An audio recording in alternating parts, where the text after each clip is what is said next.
তোর কোন কোন জায়গায় বেতা গো বান্ধবী ললিতা, তোর কোন কোন জায়গায় বেতা গো বান্ধবী ললিতা, নীরব হইয়া কাটির বইয়া ঝুলাইয়া মাতা গো বান্ধবী ললিতা। Hello guys, welcome back to my channel. আশা করি আমার পরিবারের সবাই ভালো এবং সুস্থ আছে, আমিও বেশ ভালো আছি। বিশাল দুঃখ নিয়ে আমার আজকের ভিডিও। সত্যি কিভাবে কিছু ক্রিয়েটারদের কথা তো আক্কা করে না, কিছু ভিউয়ার্স, ভালোবাসার ভিউয়ার্স ওকে এসে জুতিয়েছে। এই মন্দিরার সাথে একটা মিটিং ইটিং একটা মিউচুয়াল আন্ডারস্ট্যান্ডিং। দেখো, মন্দিরা যখন ওর এগেনস্টে কেস করেছিল, ওকে কেউ শিখিয়ে দেয়নি। ও দুধ পিতা হওয়া বাচ্চা না, আবার সোমনাথও দুধ পিতা হওয়া বাচ্চা না। কেউ কাউকে দুধ খাইয়েও দেয় না, কেউ দুধ খায়ও না। তাহলে তারা যখন এই ঘোরালি মানে ঘোরামুখী লিকেজ বালির এগেনস্টে যে কেস করেছিল, তা সেটা কে শিখিয়ে দিয়েছিল? ও বারংবার বলে ওর এগেনস্টে ওকে ভরকেছে, ওর এগেনস্টে কেস করতে বলেছে। ওর এগেনস্টে কে কেস করতে বলেছে? তুই তো নিজে জানিস যে ও কেস করে এসছে, এবং কায়দা করে কেস নাম্বারটা জেনে তোর মানে কি বলে ওটাকে, লিগাল অ্যাডভাইজার বনুকে নিয়ে দৌড়েছিস রানাঘাট কোর্টে। তা কে করতে বলেছিল ওকে? অত অন্যের কোর্টে বল দিবি না। এই যে তোর নাটঙ্কি, তোর এই যে নাটক তুই তোর ঘরে দেখাবি, তোর ঘরের লোকেরা পছন্দ করে। তুই পুনরায় এমন একটা করলি, মানে তুই চিন্তায় ছিলি শেষ পর্যন্ত কেসটা যদি না তোলে, যদি এই কেস চলে, তাই না?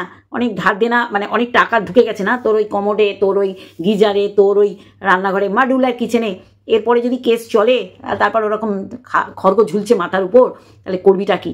এই কারণে আজকে পুরো ফিনিশ হলো। জাজ সাহেবের সামনে তোরা একে অপরকে বললি কেউ আমরা কিছু করছি না, তারপরে এসে তুই বিশাল একটা করলি, বক্তব্য পেশ করলি। দেখ, তোরা চুল হয়ে যা, তোরা এখানে যা, তোরা ওখানে যা, তোরা ধরাশায়ী হ, তোরা আবার পরকীয়ার তুই ব্র্যান্ড অ্যাম্বাসাডার হ, কারো কিছু যায় আসে না। কিন্তু তোকে কেন আবার সে মন্দিরা একটা গুড বুকে রাখার চেষ্টা করছে? এটা তো আমরা বুঝি যে তুই সুন্দর করে পরকীয়াকে প্রমোট করতে পারিস, সাপোর্ট করতে পারিস, এবং সংসারে না ঢুকে পরকীয়াটা যেন কন্টিনিউ চালিয়ে যেতে পারে। এটা আমাদের থেকেও সোমনাথ ভালো বোঝে, জানিস তো। তারপরেও সোমনাথ কেন মেনে নিচ্ছে জানিস? বউ এই টাকার খরচা সংসারে দেবে না কোর্ট কেসে দেবে? সবাই এই কোর্ট কেস, আইন আদালত, থানা পুলিশ এইগুলো এড়িয়ে চলে। ওই যে ভীষ্মের প্রতিজ্ঞা করলো না, এই ভীষ্মের প্রতিজ্ঞার দুদিন পর বলবে আমি ওর নামে করবো, বলেছি তো কি হয়েছে, কেস আমি করব। দেখ, কেউ কাউকে কেস দিয়ে ছুরি চড়াতে পারিনি, ফাঁসি কাটাও ঝোলাতে পারিনি, যাবজ্জীবন কারাদণ্ড দিতে পারিনি। কিন্তু ওই কয়েক ঘন্টার জন্য ওই রিজার্ভ রুমে ছিল বলে সন্দীপ, তুই যা নেচেছিলি খাজা গজা মাল, মানে মনে হচ্ছিল তুই বেশি আনন্দ পেয়েছিলি। মানে তুই তো আবার সুস্থ স্বাভাবিক জীবনযাপন কেউ লিপ্ত থাকুক সেটা তো চাস না। আর ওদিকে কিতনে আদমি থে সদার 16 তাহলে যাই হোক, আজকে এইসব কথা না, আজকে হচ্ছে সত্যি না, তোকে কে বলেছে যে আমরাই বোকা? রিয়েলি তো তোরা কি করবি? তোরা নষ্টামি করবি, নোংরামি করবি, তোরা পরকিয়া করছে এইটাকে এসে এইখানে ফোরকাস্ট করবি, তারপর পরকিয়া করে সংসার করছে, সেটাতেও তো জ্বালাপোড়া। দেখ, এইগুলো মন্দিরা সোমনাথ একে অপরে পরস্পর মেনে নিয়েছে। এখানে আমাদের এইগুলো বলা মানে হচ্ছে সত্যি করে বেনামনে মুক্ত ছড়ানো। দেখ, কারো জ্বালাপোড়া হয়নি, এই ওয়াইটিতে এরকম হবেই, তোরাও এরকম জ্বালাপোড়া করেছিস। আবার দেখ, যত নোংরা ভাষায় তোর মুখে কী সব ছিটিয়ে দিচ্ছে, তার সাথেও তোর ভালোবাসা। দেখ, এখানে এইগুলোই হবে। আবার দেখ, আবারও হবে। তাহলে এই যে তুই বলি উপরে একজন আছে, আমি তার উপর ছেড়ে দেবো যদি সম্পর্কটা না টিকে। এইবার বলি, ও রানাঘাট স্টেশনে বসে কেঁদেছিল। ও একজন পপুলার ফেস, ভাইরাল ও। তা ও ওই রানাঘাট স্টেশনে বসে কেঁদেছিল। খুব জোর হলে 500 জন দেখতে পারে অ্যাট এ টাইম, বেশি করে বললাম। সেদিন তো ফাঁকাই ছিল, তুই বলি দেখালি, দেখো আমার এই ভঙ্গুর কারে মাথা দিতে এসছে একটা ভবঘুরে, বলেছিল, অনেক ছবি দিয়েছিলি। তুই তো প্রতিনিয়ত একটা ইন্টারন্যাশনাল প্ল্যাটফর্মে লিকেজ, দেখো আমার আটকানো কাঁদিস, দেখো আমার বান্ধবী ললিতা, হ্যাঁ পরে প্রথমে গানটা গেয়েছি, এর পিছনে কারণ আছে, দাঁড়াও। এইরকম সব বিষয়কে দিচ্ছিস। আজকে আবার সেই ড্রামা কুইন, ড্রামাবাজ জয়ীর কথা মনে পড়ছো, বাবা তুই পারিস রে, তুই যা নাটক পারিস। মানে তুই বলতে চাইলি বাচ্চা যারা হয় না, সে বাচ্চার কথা। ও না, থাক চল, নাটঙ্কি, হিনাল, হাগি, এমনি নাম দিচ্ছি। নাটকের সে চূড়ান্ত পর্যায়ে গিয়ে ড্রামা করিস, ড্রামাবাজ মহিলা। যেটা বলছিলাম বন্ধুরা, যে ও কেন আমি গানটা গেলাম, কারণ এইবার ওর টার্গেট করেছে। বললো না, স্পিকটি নট থাকলে আমি কিছু যাবো না। মানে বান্ধবী ললিতা, হ্যাঁ ললিতা বান্ধবী, যার ছেলের সাথে মা বুঝতে পেরেছিল, ওর মা বুঝতে পেরেছিল বলেই সোশ্যাল করেছিল এরকম ইন্টারন্যাশনাল প্ল্যাটফর্মে। আর যদি তোকে মেনে নেয়, বুঝতে হবে ছেলেকে তোর মুখে এগিয়ে দিচ্ছে। দেখ, এগুলো আমাদের কথা না, বান্ধবী ললিতা বলেছিল। পরের টার্গেট, পরের যে কেসটা ও হ্যান্ডেল মানে হাতে নিতে যাচ্ছে সেটা হচ্ছে বান্ধবী ললিতা। তোর কোন জায়গায় ব্যথালো বান্ধবী ললিতা, তোর কোন জায়গায় ব্যথালো বান্ধবী ললিতা। ললিতা তোর ভিডিও দেখে, নিশ্চয়ই বুঝতে পারবে তুই কাকে টার্গেট করলি। মন্দিরার পর ললিতা। এবার দেখার আশা, জানিস তো যে ললিতা মেনে নিলে তুই তো খুব সুরো কেটে হিরো হতে যাবি, মানে ওর বান্ধবী ছেলেকে বলবি আই মিস ইউ। এইবার ওখান দিয়ে আসবে মিস ইউ টু, কারণ তোমার সুপারি বাতাবি হয়েছে, মৌসুমি হয়েছে, এবার অবশ্যই মিস ইউ টু লিখবই। কিন্তু দুর্ভাগ্য জানিস তো, মারা যদি বোঝে তাদের সন্তানগুলোর মাথা মুড়িয়ে খাওয়ার চেষ্টা করছে তোদের মতন মাসিয়ালিরা, তাহলে মারা সতর্ক থাকবে। এরপরে যদি বন্ধুত্ব করে তাহলে বুঝবো ওই যে তোরা এইখানেই সমস্ত নোংরামিগুলো দেখাতে পেরেছিস বা বোঝাতে চাস এই ওয়াইটির একটা প্ল্যাটফর্মে। তাহলে মন্দিরার সাথে ইন্টুগুলোগুলো হয়ে গেছে। দেখ তুই কি বোঝাবি, আমরা বুঝে গেছি যে তোকে ওদের বাড়ি থেকে চির বিদায় বা অপছন্দ করে। দেখ মন্দিরার এখনো অনেক লাগবে, কুল এসছে, কুল আসবে, টুল আসবে, চুল আসবে, অনেক আসবে ওর জীবনে। তার জন্য তোকে একটা ভাজা দিয়ে রেখে তোকে একটা সুন্দর একটা জায়গায়, ওই যে কে বলেছে না শত্রুকে বড় আসন দেবে বিষধর সাপ, কোন অ্যাঙ্গেল থেকে ভুল বলেছে বলতো? কোন অ্যাঙ্গেল থেকে?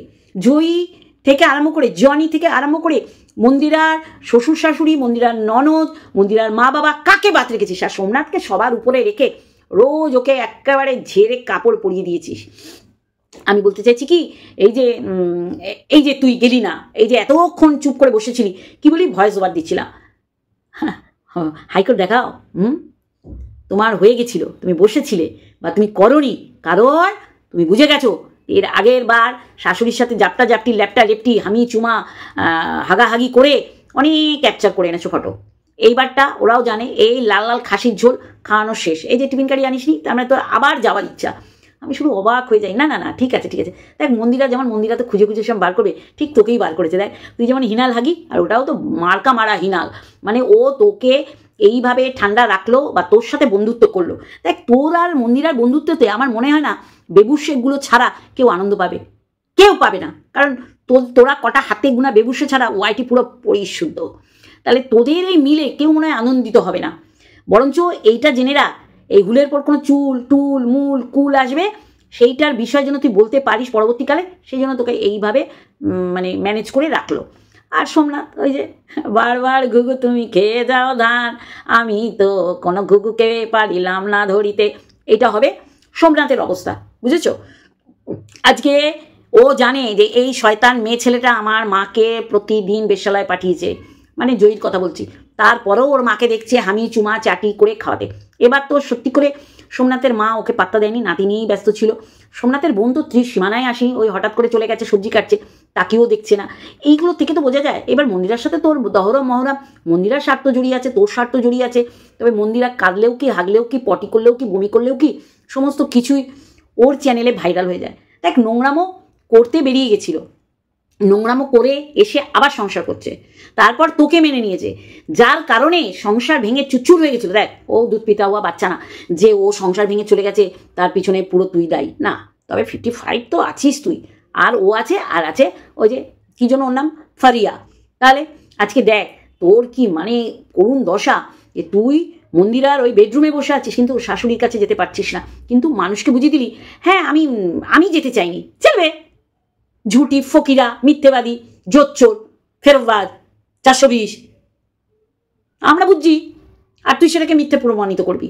তুইও বুঝেছিস যে ওই বেডরুম থেকে তুই সরতে পারিস নি, তাহলে তুই অন্যের রান্নাঘরে ঢুকে যাস, কে খুন্তি নাড়ছে কণিকাদের, কাকে দেখা গেল হেল্পিং হ্যান্ড, আর তুই ওই গিয়ে দেখবি না। অ্যাকচুয়ালি ওখানে তোর প্রবেশ নিষেধ ছিল, কারণ ওখানে মন্দিরার ননদ ছিল, আর শাশুড়ি তোকে এবার তোল্লাও দেয়নি, পাত্তাও দেয়নি। তাই এইটাই হচ্ছে কারণ। এইবার হচ্ছে সুন্দর করে একটা আন্ডারস্ট্যান্ডিং, মানে একটা সমঝোতা বা একটা সিদ্ধান্তে এসছে যে আমরা কেউ কারোর এগেনস্টে কেস করবো না। ওই কেস করানো তো কেউ মন্দিরাকে উস্কায়নি, সোমনাথ বরঞ্চ এইটার ব্যবস্থাপনায় ও ছিল অগ্রণী ভূমিকা পালন করছিল। যে যেইভাবে তুই নোংরামিগুলো, তুই যে কল রেকর্ডগুলো ছাড়ছিলি, সেটা সোমনাথের উপর ভারী পড়ছিল। সোমনাথে কিছু যায় আসে না, জানিস তো, যেই মার্দ, যে স্বামীরা বেরোজগারে হয় তাদের মুখটা বন্ধই রাখতে হয়। এই যে তুই দুবার গেলি, খেলি, বিছানায় বসলি, হিরোকে দেখাও, চা খাওয়া, ওর খাওয়া, এই খাওয়া, যদিও একটু সংকোচ বোধ করছিল, ইতস্তত করছিল, বোঝাই যাচ্ছিল তোকেও পছন্দ করছে না। তারপরও মেনে নিতে হয়েছে, কেন জানিস? কারণ রোজগার নেই, বউ যা বলবে তাকে ও শুনতেই হবে। এই যে বউ নষ্টামি করেছে, তুই নিজেই বলেছিস যে সোমনাথ এমন একটা পুরুষ, ওর সামনে অন্য পুরুষের সাথে যদি মন্দিরা বিছানায় শুয়ে থাকে, সেটা যদি দেখে, ওর বলার ক্ষমতা থাকে না। তাহলে তুই ভালো জানিস না, তুই তো ওদের কাছাকাছি বেশি ছিলি, আরও কাছাকাছি, আরও কাছাকাছি, আরও কাছে এসো, সেই হচ্ছে তোর ব্যাপার। কিন্তু ওই যে জয়ীর জন্যে তুই যে ডুগরে উঠলি, এত নাটক খাত থেকে শিখেছিস? জন্মগত, হ্যাঁ, রক্তে রয়েছে, হ্যাঁ, যার জন্য কি ভেরুকে নামিয়েছিলি একটা চ্যানেল দিয়ে যে তুমি শুধু নাটক করবে, ক্যামেরা বন্ধ করো, ক্যামেরা বন্ধ করো, ক্যামেরা বন্ধ করো। শালা সত্যি না, সুপার ফ্লপ কিন্তু সব দিক থেকে। দেখ এই যে একটা বলতেই হলো, কি বলতে হলো, হ্যাঁ, ও কেঁদেছিল প্ল্যাটফর্মে, আর তুই ইন্টারন্যাশনাল প্ল্যাটফর্মে নাকের জল, চোখের জল আর কোথাকার জল একাকার করে দিয়েছিস, আর বারংবার লোককে ভুল বুঝিয়েছিস। বান্ধবী ললিতা এর পরে না? আচ্ছা, তাহলে দেখ, বান্ধবী ললিতা নিজে বলেছে, আর তুই উজ্জ্বল কণিকা দেখ, যেই পর্যায়ে যেই লেভেলে নামিয়েছিলি প্রত্যেকটা ফিমেল ক্যারেক্টারকে, তো ওদের বাড়িতে গিয়ে ক্ষমা চাওয়া উচিত।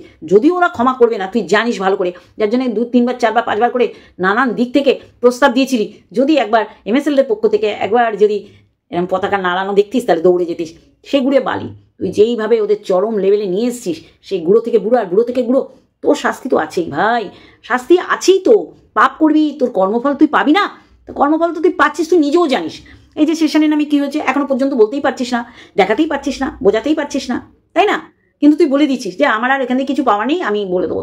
দেখ, এটা আমরা জানি যে তুই এইটা নিয়ে অনেক দিন ধরে খেলবি, কিন্তু তোর বয়স তোর এই প্রতিবন্ধকতার সৃষ্টি করলো। মন্দিরার মোবাইল থেকে তোর আসল চেহারা, ফিল্টার নেই, ওর আসল চেহারা এই তোবড়ানো গাল, চুবড়ানো মুখ পুরো বোঝাচ্ছিল। দেখুন, আমি বডি শেমিং করি না, ও বয়স লুকায় তো, ও ফিল্টার মেনে এমন করে, নাকে ছিদ্র ছাড়া কিছু দেখা যায় না, তাতেই বোঝা যায় যে কী পরিমাণে ফিল্টার ও মারে। আর মন্দিরা ওর ক্যামেরায় যা নিজেকে দেখায়, তোকে দেখায়। একজন বলেছে, কি গো তোমার ক্যামেরায় মন্দিরা সোমনাথকে কত বাচ্চা লাগছে। আরে এই তো বলে ফেললেন সত্যি কথা। এরকম সত্যি কথা বলবেন না। যেই পরিমাণে ফিল্টার মারে, সেই ফিল্টারে ওকেই তো লাগে 35 বছরের ছুরি, ওর তো এখন তো 42-43 হবে। তা সেই জায়গায় মন্দিরা সোমনাথ অনেক ছোটোর থেকে, তাদের তো আরও কচি লাগবেই। এই তো হিসাব মিলিয়ে দিলাম, ক্যালকুলেটারের দরকার পড়লো। আরে ওর এত পরিমাণে ফিল্টার মারা, ওকে যে ছুরি লাগে, তাহলে মন্দিরার সোমনাথ ওর থেকে হাঁটুর বয়সী, ওদের তো আরও ছুরি লাগবে, তাই না? তাহলে বুঝেছেন তো, মন্দিরার মোবাইলে ওকে অরিজিনাল ভয়েস ধরা যাচ্ছিল, তাহলে মন্দিরার মোবাইল ক্যামেরায় মন্দিরার অ্যাকচুয়াল ফেসটা দেখা যায়, বোঝা যায়, যেটাই ও কোনো রকম ভুলচুক করতে পারছে না, কোনো ঘোলা জলে মাছ ধরতে পারছে না। তা আজকে আমার কথা হচ্ছে, আপনারা কি বুঝতে পেরেছেন? না বুঝতে পারলে আবার আমি বলছি।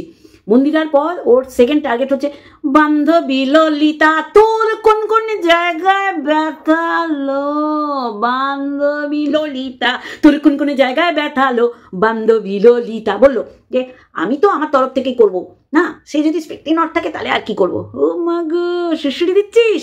দেখ, সুশুরি দিয়ে তুই যে কি করার চেষ্টা করছিস আমরা জানি। আর তোর বান্ধবীর যদি সত্যি করে এই কথাটা সত্যি বলে থাকে, তাহলে বান্ধবীও কি করবে আমরা দেখবো, তাই না? তবে তুই যা পাপ করে রেখেছিস, তোর পাপের কর্ম, পাপের ফল তোকে পেতেই হবে। সে আমরা বলি আর না বলি, আমরা চাই আর না চাই। চুমাচাটি কর না, কোনো কিছু যায় আসবে না। দাঁড়া আবার করলে, তুই তো আছিস প্রমোট করার জন্যে। আরে পরকীয়ার কথা বলছি, বাবা শোনা, দেখো বাবা তোমার খাওয়াটাও খেয়াল করছিল গো, মুখ বন্ধ করে খাও বাবা। দেখো সন্দীপকে আবার বলে আম করে খাও, মানে ও মানে যাকেও পছন্দ করে তার লেডিটাও ও বলে খুব সুন্দর দেখতে লেডিটা, বুঝেছো তো? এখন সোমনাথের সব কিছু ওর ভালো লাগছে। ও না সোমনাথের ফটো পাঠিয়ে বলেছিল এরম চাই, কিন্তু ওরে লাভলে বাবা দিদি, ও আগো দিদি, তো দিদি নজরে দেখিস তো। আমি শুধু দেখলাম যে ওয়াইটিতে কালে হচ্ছেটা কি না, এই সোমনাথ ওর সম্পর্কে যা নোংরা কথা বলেছিল, সেই সোমনাথ তার বাইকের পিছনে সোনাদীপ ভাইকে নিয়ে গর্দান আর সিনা মাংস খালে। ওরে বলে দিলি কিন্তু মন্দিরা চালাকি করে 4 পিস খেয়েছিল, ছোট তো করেনি, তাহলে ও 4 পিস গিলে এসছে। ও বলতে লজ্জা পেয়েছে, মন্দিরা বলে দিয়েছে। আর ছোট পিস দিয়ে ওটা অপোজিট করে ধরে নিতে বলেছি মন্দিরা, সেটা আমরা বলছি। তুই কত লোভাতুর মেয়ে ছেলে ভাই, হ্যাঁ? জয়ীর জন্য কেঁদেই ফেললি। মা গো মা, নট্য কোম্পানির একদম নাটকে মহিলা তুই।